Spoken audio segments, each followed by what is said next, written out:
old world order and carve a new course of history.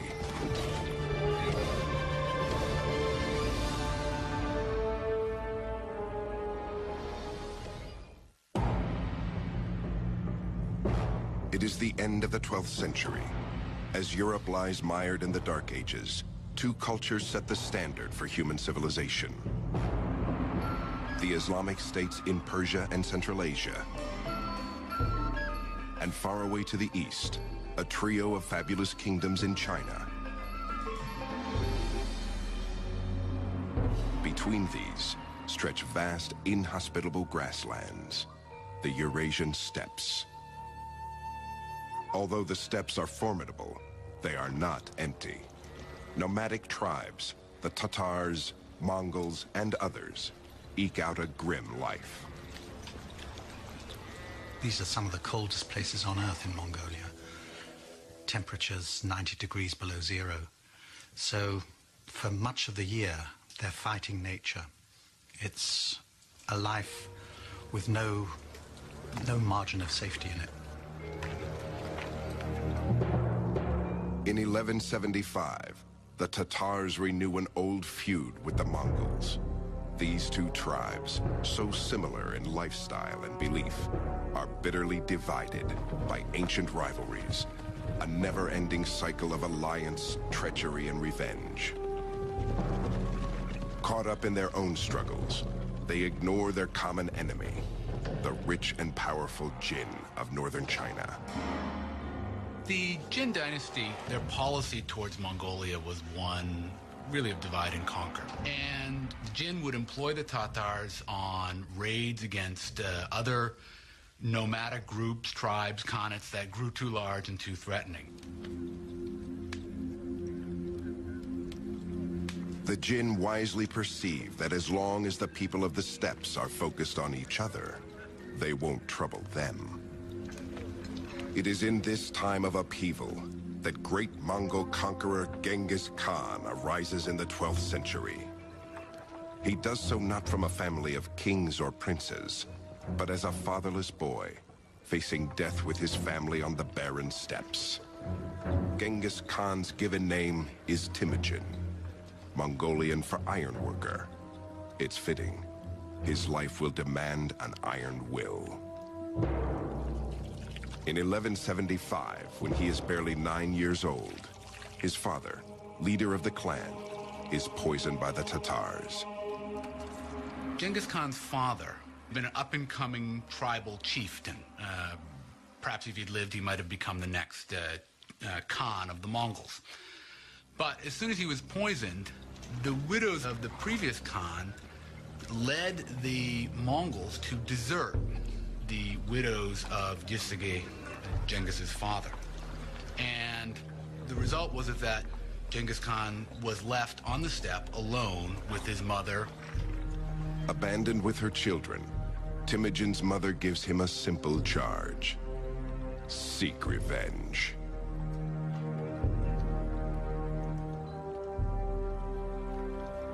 He had grown up, we can presume, with this strong sense of mission. He was the son of one of the leading chieftains, one who had won victories in war when other chiefs had been defeated.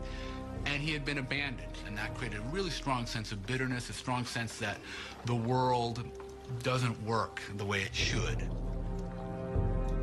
For 30 grueling years, Temujin fights to unite his clan and gain the title of Khan, great leader. He learns to trust those proven loyal in battle, and he remains suspicious of all others. By the age of 40, he has grown to be a gifted chieftain. We're looking at a man like Alexander, like Hitler, I have to say, with immense charisma, who made people follow him by the strength of his personality. Having united his tribe, in 1196, Temujin turns to the second task: vengeance on the Tatars. The tactics were pretty much entirely horse tactics. And they incorporate all of the things that we would normally expect. Techniques learned in the hunt, for example, would often be employed tactically in battles. The feigned retreat, drawing your enemy in and encircling your enemy, enveloping the enemy. There were elements to their tactics that are sort of reminiscent of the Blitzkrieg. What I do see new in the case of Temujin Chengiz Khan is his reorganization of society. That has to be reckoned among the most important, not only social innovations, but military innovations, in which he takes the old Central Asian Mongolian tribal structure and refashions it in his own image in a way, breaking the old tribal loyalties, but maintaining the kind of power of this tribal cavalry. As far as we can tell, in virtually every battle they fought, in every battle they won, the Mongols were substantially outnumbered by their enemies. But they were much more mobile because they had so many horses, and they were able to operate, it seems, in small tactical teams. No more than a few score at most. So the first thing you'd see if you were fighting the Mongols is they would seem to be everywhere. Oftentimes they would come at you in a single file, and suddenly they would just disperse, and suddenly they'd be all around you. That was really disturbing. The Mongols' combination of finely honed horsemanship and tactical strategy overwhelms their enemies. They are virtually wiped from the face of the earth in just 2 years. Only their name will live on. And they are but the first of many, for Temujin is molding his army into the finest light cavalry the world has ever seen. And he does take revenge on the people who had inflicted so much hardship on his family, his larger family, and on his immediate family, namely the Tatars, who, when he finally defeats them, as the story goes, he has everyone taller than the axle of a wagon executed. So he decimates, he destroys this particular tribe. The ambitious chieftain is a religious man. He reveres the natural hierarchy he sees around him. The ground is sacred. The rivers are sacred. But above all is heaven, the protector of the nomads. For Temujin, human affairs should mirror this hierarchy, and one man must stand above all others. Temujin has no doubts that fate has chosen him to lead. So he believed, on the one hand, that he was of a heavenly destined lineage. Why? Because when you won victory in battle, it was something decided by heaven, by God, by this Mocha Tenger, eternal heaven, or eternal God, which Genghis Khan firmly believed was in charge of all victories in battle and all successes and failures in this world. In 1206, a ruler's council of steppe tribes acclaims Temujin as universal leader, or Genghis Khan. He now stands poised to conquer the rest of the world and seal his reputation as the bloodiest of all barbarians.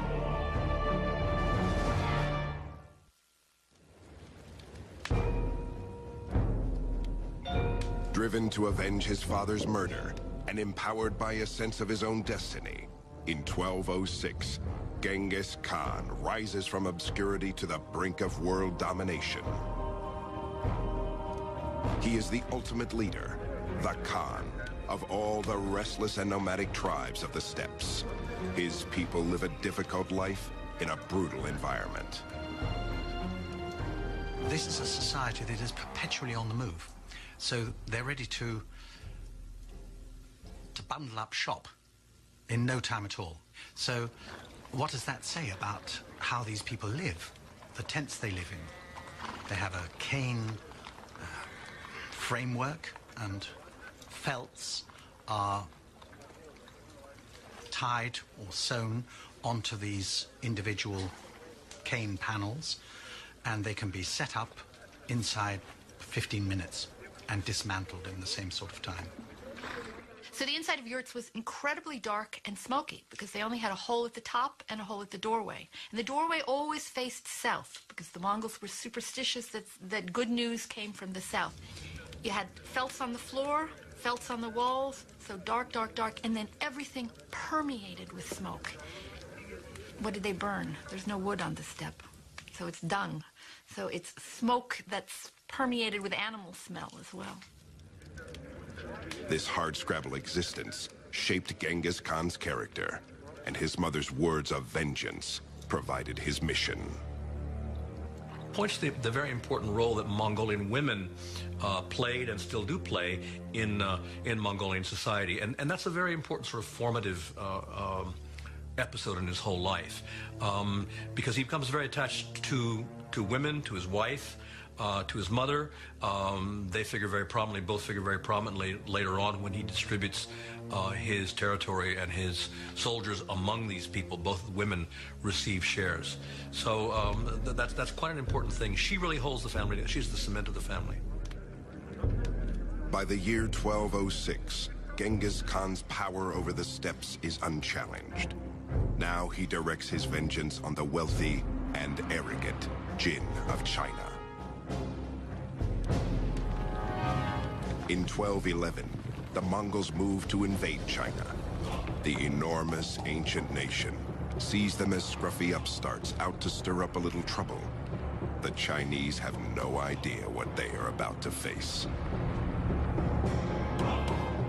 Down in South China, the Song dynasty, the ethnic Chinese in South China often looked on the Mongols as possible allies, and they developed a very interesting view of the Mongols, that the Mongols were these very crude, barbaric, savage people, but they were uncorrupted, unspoiled.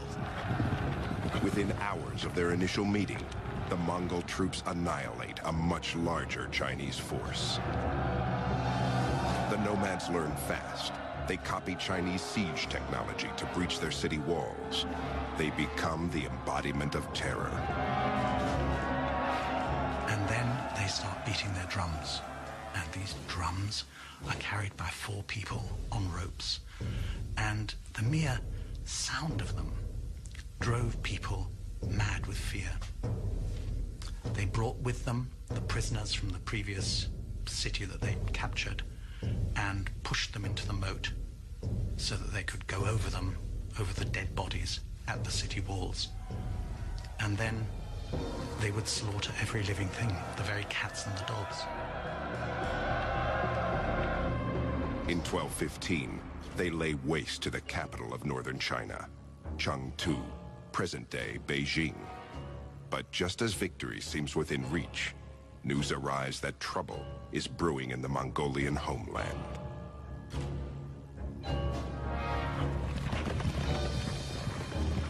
The news reaches Genghis Khan across 1,000 miles of territory, carried by a surprising system of communication that eventually will connect the entire Mongol Empire. They developed very early on a system known as the Yam, which was basically the Pony Express.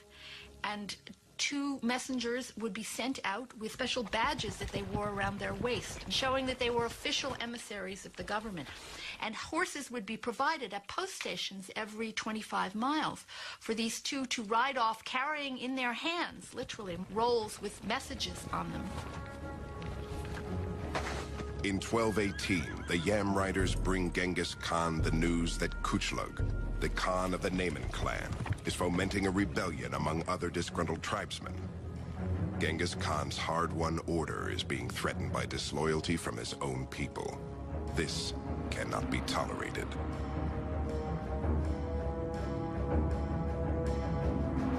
In search of the rebels, Genghis Khan launches a crusade that takes him far from his business in China. As they pursue the rebels west into Muslim lands, the Mongols annex one kingdom after another. Before crossing into each new territory, Genghis Khan gives the local ruler the option to give up the conspirators and surrender peacefully. But if the ruler resists, Genghis Khan warns he will show no mercy. He writes one chieftain, "The disaster will reach you, too." Genghis Khan's campaign of vengeance has swelled his empire till it touches the borders of the ancient kingdom of Khwarezm in present-day Uzbekistan. Though Khwarazm is an attractive target, Genghis Khan goes no farther. He has learned something new. I think that the key moment in the career of Genghis Khan that lifted him from being a territorial chieftain in Outer Mongolia, and it's not accident that Outer Mongolia means the boonies, it means the back of beyond, that moved him from that to a player on the world stage was when he began to realize that his territories were on the Silk Road and that he could change the fortunes of his people by trade. And so he sent a series of embassies to his nearest neighbor, the Sultan Muhammad, who was the ruler of the Eastern Islamic world. And those embassies were finally followed by a caravan of 1,500 camels. And I think that what happened there was that this particular camel caravan was so rich that it tickled the greed of the Muslim governor of the frontier post concerned at Otrar, and he simply seized it. This governor of this town, he saw this Mongol embassy of merchants coming, basically a trade mission come. He saw all the kinds of things that were in there, and he asked the Sultan Muhammad, what should I do with them? He was told. He implied they're spies. These Mongol envoys are spies. What should I do with them? Can I massacre them? And Sultan Muhammad said yes, and they were. Undeterred, Genghis Khan sends a second envoy, only to have him seized. His beard is shaved off in the street as an act of humiliation before he is sent back. The caravan of gifts, of course, is not returned. Genghis Khan's final dispatch to Sultan Muhammad is simple and grim. You have chosen war, he writes. And it was that event, that greed, that breaking of the laws of interchange of ambassadors, of allowing merchants free run across frontiers, that caused the Mongol catastrophe, the catastrophe which, as one Russian chronicle says, left no eye open to weep for the dead. They came, they sapped, they plundered, they burnt, they slaughtered, they departed. Now, this is an utter disaster for the civilized world, and it had that curious small trigger. As his soldiers prepare for war in 1219, Genghis Khan is unconcerned. That will happen, he says, which will happen. And what is to be, we know not. Only God knows. In carrying out God's heavenly plan, the Khan will teach his enemies a terrible lesson and continue a conquest that will destroy all that stands before him, including the wealth and knowledge of an entire civilization.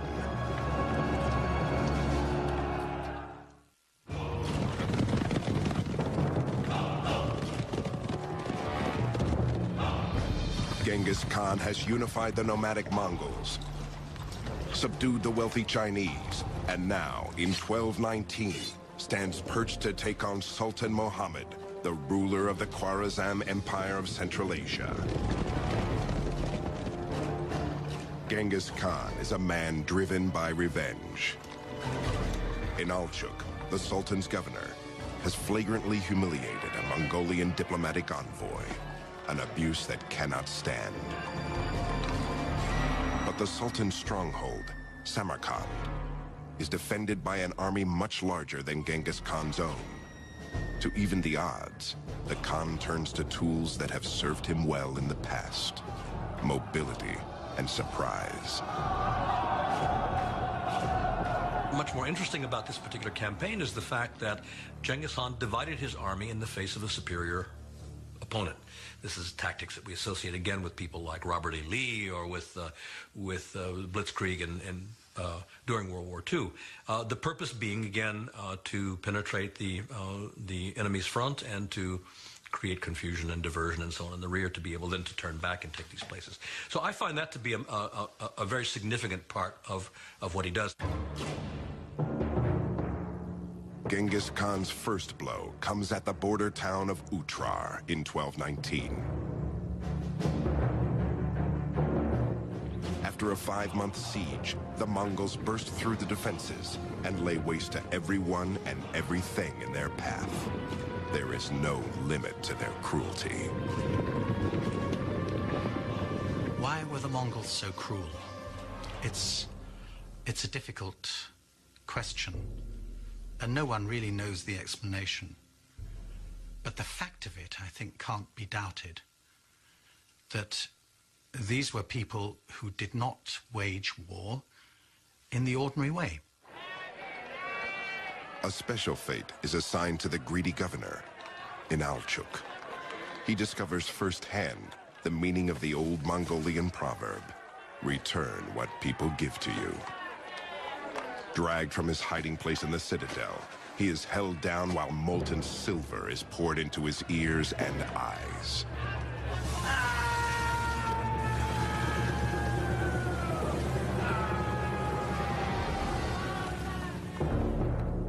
In February 1220, Genghis Khan plots a 3-pronged attack, unrivaled in cunning and malice. First, 2 columns of Mongols strike Khwarezm from opposing directions, east and west. Their main goal?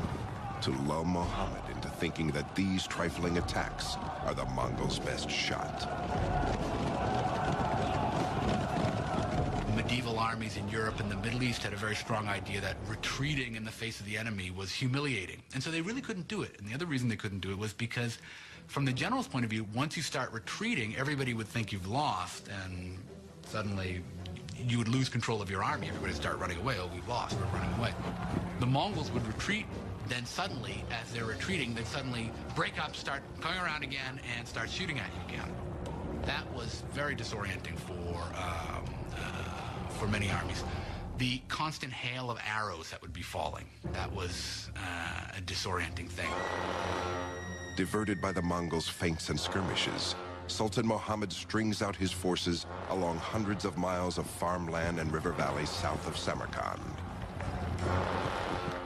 But far away to the north, Genghis Khan prepares for the main assault. Genghis Khan carefully seeks out the smugglers and bandits who know the secret water holes and camel routes in the desert of Kızılkum. These will be his guides. They will lead his army over 300 miles of punishing desert sands, a back door to the Sultan's kingdom. In March 1220, Genghis Khan and his army emerges from what the Sultan believed was an impenetrable desert, like demons from his worst nightmare. In one of the greatest strategic rearguard attacks in the history of warfare, proud Samarkand falls in just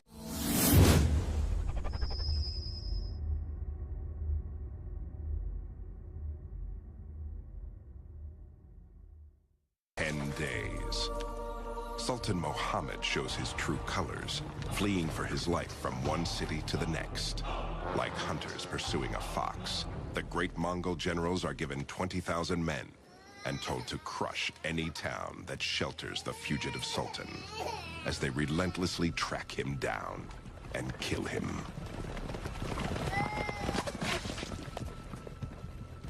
So it was not just a matter of beating an army in the field, but eradicating the power of a country to ground zero so that there could be no recovery. So they sowed salt in the fields, they destroyed the wells, they flooded the cities, they cut the canals, they chopped down the orchards, as if there were no tomorrow. The Mongols' monstrous rampage devastates magnificent Persian cities like Balkh and Herat. Genghis Khan is not concerned. They couldn't care less. So the destruction that they visited on the Eastern Islamic world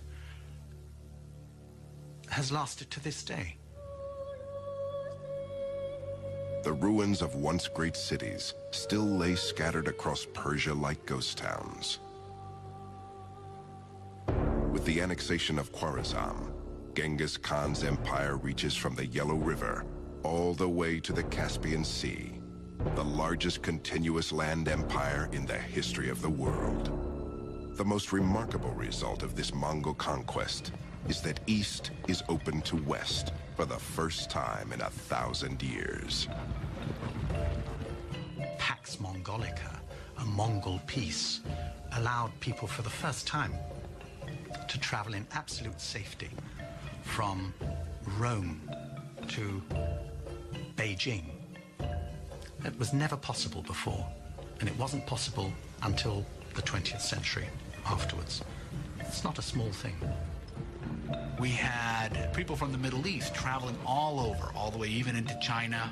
Famous traveler Ibn Battuta from Morocco eventually reached, at least he says he reached, China and traveled through much of the successor states of the Mongols, Mongol states ruled by the descendants of Genghis Khan. And that created a kind of knowledge of each civilization in Eurasia acquiring more knowledge about each other. Ironically, creating such an empire is not Genghis Khan's goal. The flame of vengeance still burns in his belly, and he still has a score to settle with the Chinese. To that end he now turns, but it is the one thing beyond his reach. In 1227, in his mid-60s, Genghis Khan dies on the march to China. According to legend, the victim of a freak riding accident. Armed troops and slave girls escort his body back to the steppes, where he is laid to rest in secrecy. There are various stories about 50 guards were detailed to bury him. They were killed by 50 others who were then in turn killed by other people, so that the grave would remain secret for various reasons. But as for the precise location of this, we don't know.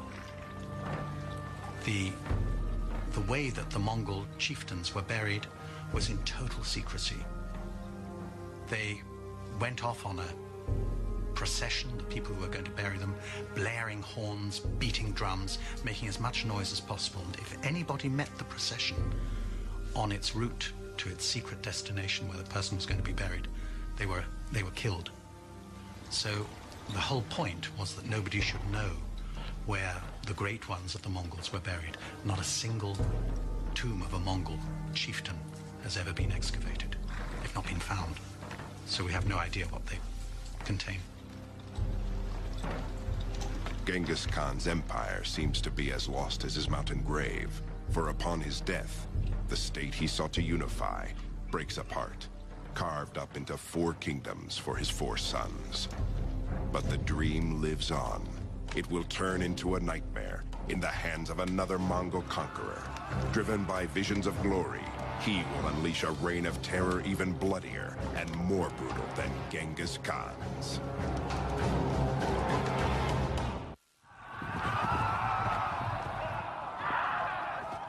In an eruption of violent conquest, the Mongolian Empire continues to expand after Genghis Khan's death in 1227. In the west, the Golden Horde, descendants of Genghis Khan, rules southern Russia and Khwarazm. In the Far East, the Khan's grandson defeats and unites the 3 kingdoms of China. And in Persia, the Mongols convert to Islam, building fabulous mosques to glorify their new god. Still, as successful as the Mongolian Empire may be, its huge size makes it difficult to maintain. There weren't enough Mongols. This was not a gigantic nation. It wasn't like China, for example. Perhaps there were as many as 100,000 people in the Mongol army, and that was about it. So the wider the territories they controlled, the thinner the crust of Mongol dominion on them. By the mid-14th century, Genghis Khan's empire lies in shambles. Like the old Mongol clans of the steppes, the rulers spend their time fighting each other instead of combining their strength. actual power was slipping from the hands of the Genghis Khan, the descendants of Genghis Khan, and falling into the hands of these tribal warlords, people who were not themselves of the imperial family, but who were the real holders of power. In the middle of the 1300s, in the Muslim lands of Khwarezm, in modern-day Uzbekistan, a young Mongol boy named Timur prepares to steal his neighbor's sheep. He is a clever and stealthy adversary to the shepherd, but this time, his luck will fail him. It is said that he receives a wound that never fully heals, making him lame for life. As he grows to power, he is called Timur the Lame, or Tamerlane in the West. It is a name that his enemies will come to dread. By the year 1360, Timur is an important emir, or leader, a master chess player, a skilled strategist. Though he is a Mongol, he cannot claim descent from Genghis Khan, so he creates an elaborate genealogy linking himself to the great leader. He even takes 2 wives descended from Genghis Khan to legitimize his claim. Timur certainly, I think, saw himself as restoring a certain view, a certain version of Genghis Khan history. It was his own version. It was reflected very much through the prism of his own ambitions. And he, at a certain point, saw himself as a man of destiny, not only as simply the agent of the righteousness of the Genghis Khan cause, but saw himself as a person acting in his own right. By 1375, the Mongol Empire is not Timur's only restoration project. A century and a half after Genghis Khan put Samarkand to the torch, Timur hopes to make his adopted hometown the jewel of the world. He was born in that very area, and he was always attached to what is now Uzbekistan as his birthplace. And in the course of his campaigns, wherever he went, he would kill all the men in a city that he had captured, but he would save all the artisans from death and transport them back to Samarkand. So you must imagine Samarkand alive with traditions from all over the Muslim world, from China, also from India. So Samarkand was something special. Samarkand was a garden city, and one of Timur's main construction activities was to provide irrigation canals that opened up whole suburbs with these wonderful gardens. Because Timur was a Muslim, he also constructed Muslim buildings, and he used a lot of the booty that he acquired when he conquered India to construct an absolutely enormous mosque. One of the attributes of Timur seems to have been his pride and his megalomania, we might say. And you see this in this mosque. It is colossal. Size was the big thing. The entrance way is 50 feet tall. And clearly the impression you're supposed to get is I, the humble little worshiper, have to go through this 50-foot doorway to get in. The magnificence of Samarkand is a testament to the might of Timur, but it is also a testament to his brutal means of keeping order. Outside the walls of Samarkand, his merciless cruelty becomes legend. From 1385 on, Timur systematically sacks all of Western Persia, as well as cities throughout Azerbaijan, Georgia, Armenia, and the Caucasus. Tens of thousands of people are slain along the way. In 1398, Timur follows in the footsteps of the Greeks, leading an audacious expedition over the world's most notorious mountains, the Hindu Kush. He then lays waste to northern India. But the farther Timur extends his reach, the more difficult it is to control hostile populations. When the inhabitants of Delhi rebel against their new Mongol masters, Timur takes a page out of Genghis Khan's Book of Terror and writes a new and even more horrific chapter. The reports that he cut off the heads of his victims and piled them into huge heaps occur so often that one can't help wondering whether this is not accurate and not just mere rhetoric, but it wouldn't account for the numbers, 70,000, 80,000. I think we're talking about psychological warfare, which is something that the Mongols had introduced. It's one thing to go to war. It's quite another to use terror as a weapon of war. And this is what Timur did. Timur built upon the legacy of Chinggis and used it effectively. He was more terrible in that sense that he slaughtered more brutally, more quickly, but always sparing the artisans. When they say he destroyed the city, that's somewhat of a metaphor, meaning he killed off enough people to make it look bad, and then he brought back from every city he conquers the best workers, the best artisans, the best engineers, the best products. The vaulted skyline of modern-day Istanbul bears testament to the one dynasty that stood in the way of Timur's dream of a Genghis-sized empire, the Ottoman Turks. In 1402, Timur's expanding lands reached the immovable borders of Ottoman Sultan Bayezid. Proud to the point of arrogance, neither leader can tolerate the other. Timur even goes so far as to suggest Bayezid's mother is of dubious birth, meaning she is a whore. Bayezid can stand no more.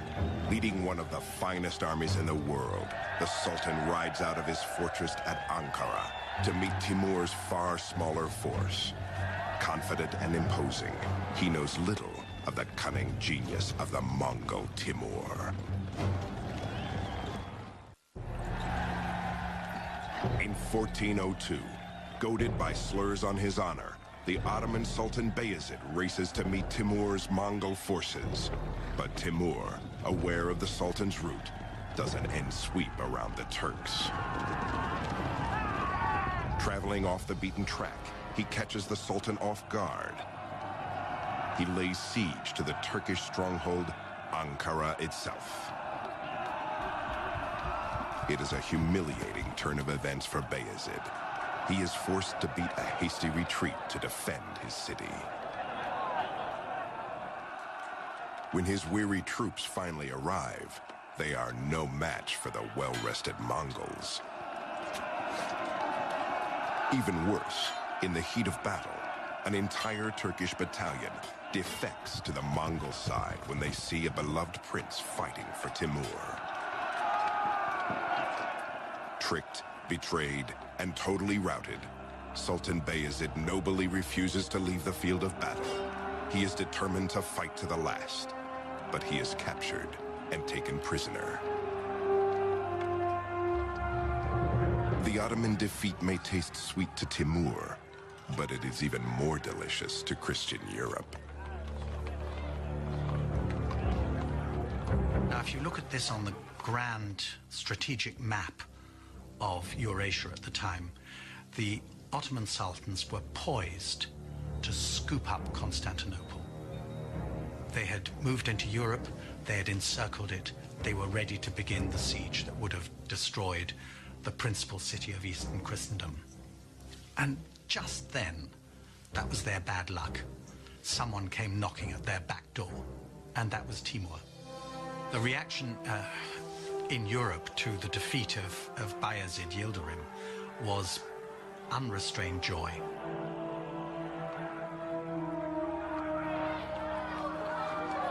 With the defeat of the Ottomans in 1402, Timur's empire nearly matches Genghis Khan's in size and scope. Predictably, it is not enough for the voracious conqueror.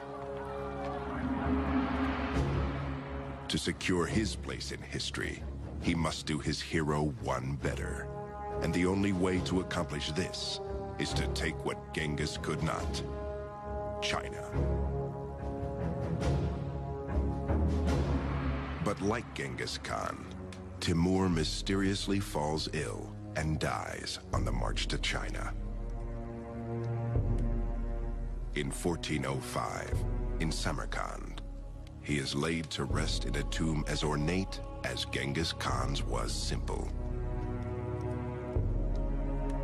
There's a curious story that as he lay dying, he said, "Do not disturb my grave, for if you do, a fate worse than me will fall upon you."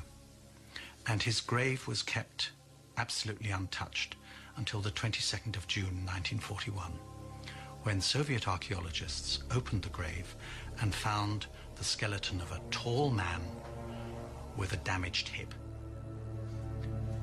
And on the 22nd of June 1941, Hitler launched his attack on Russia.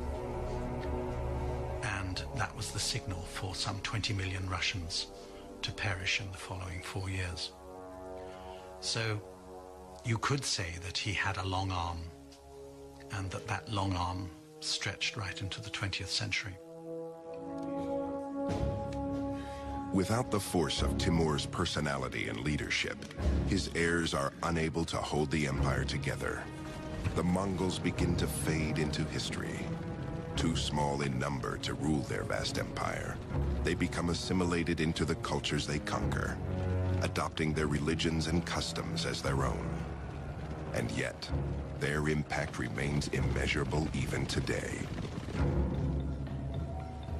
By opening China to the west, the Mongols created an insatiable thirst for Asian goods. The drive to quench it spurred the Age of Discovery and the voyages that would lead Europe to America. Truly, by shattering the old empires of China and Persia, the Mongols gave birth to the modern world.